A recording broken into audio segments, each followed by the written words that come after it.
Time to start the daily commute to the radio station. Turn left into the bathroom, race down the hall to the transmitter, and pull into the studio. It's right across from the bathroom. In fact, it's right next to the kitchen and bedroom, too. This is WHRC FM in Port Henry, New York, broadcasting to New York and Vermont at 92.1 FM.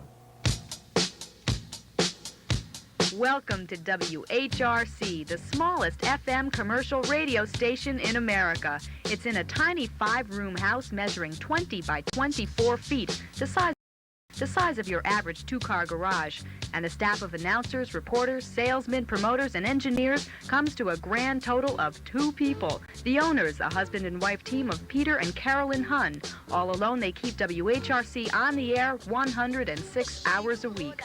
The biggest problem is basically and definitely a lack of time. Matter of fact, I designed the studio so that you can either sit down or stand up at the microphone, and sometimes even kind of poop.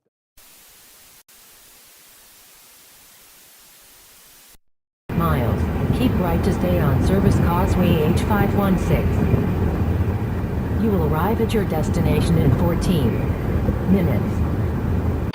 Sometimes, even though I'm kind of pooped, I have to pull the chair out from under me and stand up because I know I probably won't fall asleep on my feet. WHRC is tucked away in the mountains of Port Henry, New York. Port Henry has no big department stores, no big movie houses, and for some of its 1,400 residents, no hot water yet. For this small-town crowd, the hottest shows in town are the Saturday Night Polka Special, the Agriculture Report, and daily Christian programming, and the easy listening music played every day. It's not New York or L.A., but for Peter and Carolyn, Port Henry is family. First thing I get up in the morning, I flip the radio on to the Peter station. Oh, all the time. What do you think of it? Oh, it's a great station. Somebody came and brought us some clothes. And when the station went off the air one day because of a problem with the antenna, and a fellow stopped by and said, "My wife made you some soup. She thought you were sick and couldn't go on that day." Paul Simon and Willie Nelson, Moonlight in Vermont. Speaking of Vermont, at 14 away from noontime at HRC Radio, the Addison County, Vermont Extension Office is... It's all quite a change for a man who worked at major stations in Connecticut, Rhode Island, Missouri, and a #1 station in Philadelphia. Peter was the Billboard magazine Personality of the Year in 1976. With his career in high gear, he decided to pack it all in to pursue his dream of having his own station, even though the idea of a 2-man station sounded more than a little crazy. Why did you get into this? Oh, What's wow. your big reason? Wish I had a good answer for that. Well, I've been interested in radio for quite a while. I guess it probably goes back to like when I was in 6th grade or something. We always compare this to having twins. You just get thrown into it, and that's all there is to it. But the cost of starting a radio station can run into 6 and 7 figures. So to make his dream come true, Peter began collecting the basics at bargain rates. He got a discarded transmitter from one station by U-hauling it himself, and most of his record collection by cleaning out an old bomb shelter where another station stored old records. Well, because we're not quite as picky here, we'll take... Why did you leave me? We'll take Uncle Albert and Admiral Halsey with a scratch in the middle of it or something like that, and then we can use the other songs on that album, too. 92.1 FM radio, WHRC. Hello there, Peter Hunn with you, bringing on Al Stewart and the Year of the Cat from WHRC FM. With only 2 people to do the jobs of a dozen, it can get hectic. Peter takes the morning shift starting at 6 a.m., and his show has its own small-town touches. Well, the weather forecast at 3 minutes after 12, taking a look out the popular weather window, looks pretty nice, especially compared to the past few days when we've had so much rain. So I said, I've got to come up with something. So I announced that we now have a precipitation continuance indicator, which is the puddle in the front yard near the driveway. And if the drops are hitting that, it's still raining. We have automatic wind indicating units, which are 2 nice blue spruces out in front, and they work every time, and they didn't cost me anything. In the meantime, Carolyn is busy minding the house and keeping an ear open for any possible help Peter might need, sometimes quickly. She also writes up news and keeps it flowing to Peter. A lot of the news you wouldn't exactly find on 60 Minutes. A fellow stopped by today and gave me the bowling scores. That's pretty popular. No, really, because they don't know all the bowling scores from everybody, and that is something that people are interested in. Now, that may not have anything to do with Henry Kissinger. If there's something that has really taken place, they already know about it. HRC FM radio, WHRC FM here in Port Henry at 29 away from 2 o'clock. Remember the Guess Who from 71 and Rain Dance? Here's something rather recent, Michael Jackson and Billie Jean from 92 WHRC. In the afternoon, Peter hands the station over to Carolyn while he goes into town on a one-man sales and promotions pitch. WHRC's prices are fairly inexpensive. Hello. Well, it sure is a beautiful afternoon today. Well, we have 10-second commercials for $1.50, and they're pretty popular. We got a power bill the other day that had a daily breakdown. It was $3.57 to run the station per day. That's it? Yeah, that's it. So if we can sell a couple of commercials, we've made up the power bill. With 106 hours a week tied up at WHRC, chances of vacation for Peter and Carolyn are slim right now, but both agree they wouldn't have it any other way. The station has to stay on the air. We keep it on the air. But we like it. We really do. Well, I sure would like to start another one. I sure would. This is Peter Hunt at WHRC FM in Port Henry, New York. Thank you for listening today. I sure appreciate you keeping me company when I broadcast. You ready, Peter? It's 10 o'clock. Better shut everything down. It's time to go to bed.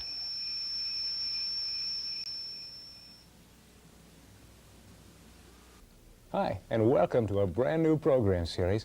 This is the first in a series of weekly Adirondack Journal programs. It's something special, and we have you in mind when we're doing the programs. We know you'll enjoy watching.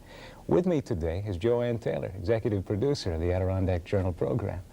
Can you tell us the reasoning behind the move from monthly or less frequent Adirondack Journal programs to a weekly series? Well, we've been doing, as you know, a series of documentaries for the past year, 30-minute documentaries that appeared monthly. And while we were very pleased with the quality and success of the documentaries, there were certain stories, shorter stories, that we were not able to fit into a 30-minute format. And we decided that a 13-week series would probably fill some of those gaps. News feature stories that we hadn't been able to do, and some of the current issues that come up from time to time that we can grab as they come up. So that was the reasoning. We want to fill some gaps in covering the Adirondacks. And I'd like very much to welcome you to Channel 57 as the new host of Adirondack Journal. Well, thank you. It's my pleasure to be here. You know, opening the show with you, Peter, this first show also gives me the opportunity to introduce a story about you that's going to allow the people of the Adirondacks to get to know you a little better. Peter and Carolyn Hahn didn't always live in the Adirondacks, but Peter used to vacation here with his family, and he wanted to come back. So he built a radio station in Port Henry. And since then, he's gained a good deal of notoriety. The size of the station and its mom-and-pop nature have attracted a lot of attention. PM Magazine, for instance, did a story on him, and the Associated Press and other trade and feature magazines thought that Peter Hahn was a good story, and we did too. So here's what Peter does when he's not working with us on Adirondack Journal.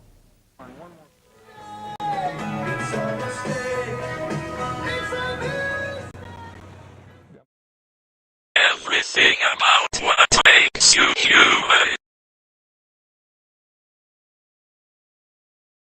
I know what you love. I know what you dread.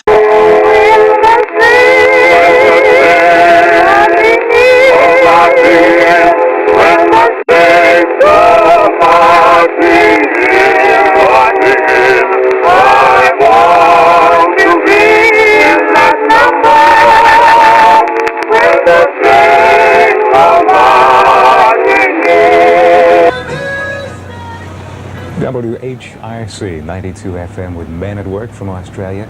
And it's a mistake. Every time I play that, I think, have I played the correct cut or what? The U.S. and Soviet Union have come to an agreement that will allow the Russians to purchase 9 to 12 million metric tons of grain per year over the next 5 years.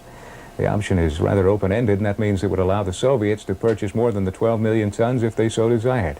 The new grain deal is good news for farmers because they have a lot of grain surplus in storage. The index of leading economic indicators came out today. The figures show the June index up 1 full percentage point. The economy has shown steady growth since the beginning of the year. It's going to be a public turkey supper with all the trimmings this Friday, the 29th of July at the United Methodist Church in Crown Point. The dinner will be served family style. It starts at 5 in the evening. Homemade pies available for dessert. It should be quite delicious, and everyone's welcome to attend. You know, the Addison County Field Days will be here before you know it, and once again this year, the Addison County Gospel Choir will be presenting. Peter Hunn decided he wanted a small radio station of his own, and that's exactly what he got. WHRC-FM is the smallest commercial radio station in the country. Peter and Carolyn live and work in a tiny 20 by 24 foot structure. Some of my friends, I was working in Rhode Island when I was going to school, and we had kind of a group of compatriots that worked at one of the stations in Rhode Island, and we all discussed where we wanted to be when. And I was always interested in having my own station, and some of my compatriots or colleagues would say, yeah, me too, I want to own WABC in New York, and I thought I would too, but that just is not going to happen. So tried to set my sights on a more realistic goal, and began to realize that in a little town, a small radio station is probably more important to the people of that community than a large station is in a metropolitan area, because there's such a selection from which to choose in the large area. If one goes off, then you know, they'll find another one soon enough. But the radio station in a small community should be a part of the community that is important, and we're trying to build that. It's difficult to just come in and say, hey, we're here, listen to us. You know, it takes a while to build up that trust, and it takes a number of snowy days saying, hey, there's no school today in Port Henry. And then those folks who are happy to hear our station because we said no school, they get a little bit older, and then they have children, and it just kind of, that's how radio stations kind of build a sense of trust, like newspapers. It's a pretty song from Neil Diamond at WHRC-FM, Play Me. 23 minutes after 12. Here's a fellow who used to be with the Guess Who from up in Canada, Burton Cummings, and Among the Yesterdays. Building an audience hasn't been difficult for Peter in the past. He received Billboard magazine's Air Personality of the Year award in 1976 for markets under 1 million. In spite of that, he and Carolyn chose the simpler way of life in the Adirondacks. My wife and I were originally in the Philadelphia area a few years ago, and I was working at a radio station in Philadelphia, and although I enjoyed it, the traffic was something that kind of was easy to get one down. And even though we were probably about 8 or 10 miles away from the radio station, sometimes with the traffic jams, it would take an hour, 2 hours. I think the record time was 3.5 hours was the longest. So far, because we live in the radio station, the biggest commute problem I ever had was one time the vacuum cleaner was out in front of the bedroom door one morning, and I tripped over it. I think that in Philadelphia, I remember one time we lost power at our transmitter site and went off the air, and people were calling up saying, hey, what happened to the station? Why isn't it on? You know, I want to hear it. Just because I think people are more keyed up in a larger area. One time we had a problem here where one of our little parts in the transmitter kind of overheated and said, I'm not going to work anymore today, just shut the transmitter down. We were off for about an hour or so. In that time, some neighbors from down the road tried to tune in, the station wasn't there, and so they came up with some soup that thought I was sick and just had to shut the station off because I wasn't feeling well. I know you heard me. It was all your fault. Feeling well. Now that is worth $1 million. You know, it really is. That's the kind of thing that really makes this area, and a lot of rural areas, really worth, you know, it really makes it worth being here. It's Mr. Warner from BME. Hello. Yes, sir. Yes, sir. Well, Carolyn and I met in college in Rhode Island, and when we were seniors, everybody was talking about what they hoped to do, their vocational interests and career goals and whatnot. And I mentioned that, you know, I really wanted to have a radio station. Well, I imagined that she thought, well, that's great, you know, probably like a little CBS or something like that. And I didn't picture it anything like this either. You know, you tend to visualize things a little bit differently than they turn out. So she's been great in the sense that has been adjusting quite well to the fact that it isn't WCBS or anything like that, but it's rewarding in other ways as well, even though the hours are long. First thing I have to do is make sure he gets up in the morning on time, which is sometimes a big problem. Then, first responsibility in the day is to bring together about 5 minutes of features and PSA kind of news. what's going on today on this side of the lake, a little bit what's going on in Vermont. And then I try to get a few national headlines, either from monitoring some of the other radio or television stations or whatever in the local papers. Typical day is the alarm goes off at about 5 o'clock, and I think, wait a minute, how could that be? I just closed my eyes and it was 10 o'clock at night. So I get up probably at about 5:30 or so, and I go into the bathroom to brush my teeth, and then I remember, oh, I forgot to turn on the transmitter. So I go out and turn the transmitter on, and then I listen to the weather broadcast on the National Weather Service radio and transcribe the weather information, and then warm the transmitter up, get the records ready, get most of the public service announcements ready and whatnot, and go on the air about 6 o'clock we sign on.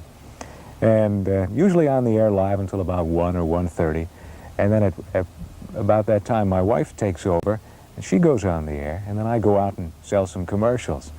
Then I usually come back at about 4:30 or 5, and I go on again until 6. And then at 6 o'clock we have a programming block where we run inspirational programming, Christian programs for a few hours.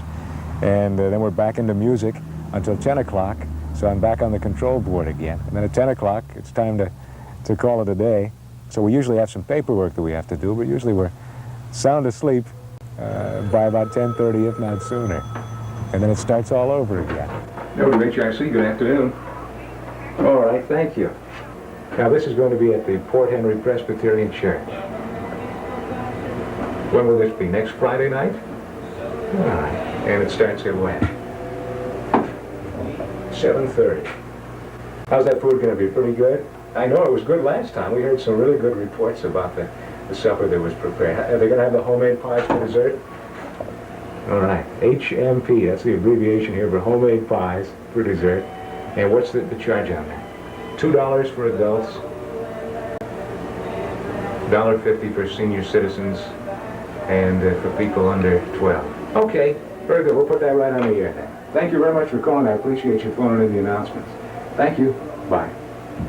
The story I like to tell is a friend who came up from the Philadelphia area, and he and I worked together at the radio station in Philadelphia, one of the large music stations. And of course, because their revenue is so high, they can afford to hire all kinds of different people. So basically, you did one job and one job only. And when you were finished your shift, which was generally 4 hours as opposed to 16 here, you went home. There was really nothing much to do. You could stop in the kitchen, have a cup of coffee if you wanted, but generally everybody did one job. So he was pretty much used to that format, and he came to visit, and the phone rang, and somebody called me from a church group and said, hey, listen, we're having a supper, and I forgot to tell you, I'm sorry, and if I send it today, you won't get it in time. Can you just put it on, like, after the next record? And I said, sure. And it was a ham and bean supper, and I announced it, and they called back and said, hey, thanks. Well, he heard me do that, and he said, what are you doing with that? And I said, well, I'm going to announce that, and then I'm going to put it on my news. He said, a ham and bean supper on the news? I said, it's news. It's going to happen, and it's in the area. Here's a time check. It's 12 minutes away from 1 o'clock. You know, if you're in the Adirondacks or in the southern Vermont area and you think, gee, the weather is pretty good, and at least a few times a year it'd be kind of fun to get out on the lake or out on a stream or a pond and canoe around, paddle around. If you want to rent a canoe, you can do so. Sometimes when I'm on the air for 16 hours or so, and it's getting to be late afternoon, I think, oh good, only 9 more hours to go. I think, wow, what did I do? Why did I come up here? It usually doesn't take me very long to talk myself back into the fact that because I wanted to come here. And I think that people who come in from the outside find the folks here to be incredibly genuine and very hospitable. And after all, people who do come in from the outside are moving into an area where a lot of the people who have been here for some time have actually been here for generations and generations and generations. And I talked to a fellow who moved into the Adirondacks from Jersey City. And this gave me somewhat of an insight about how people who are here feel about other folks coming in from the outside. Now, it is difficult to adjust. This fellow was from Jersey City, and he moved up to, I guess, near Elizabethtown. And he was here for about a year, and then he discovered from a real estate agent that the lot next to his had just been sold, and it was from somebody from Brooklyn. He says, oh, no, people from Brooklyn moving in. This is terrible. So it doesn't take long to kind of get adjusted and you know, to feel that really claim the area. So I think that that illustrates the fact that the area is so beautiful that once you're here just a little while, you feel like, you know, you've been here for quite some time, and it's really your home.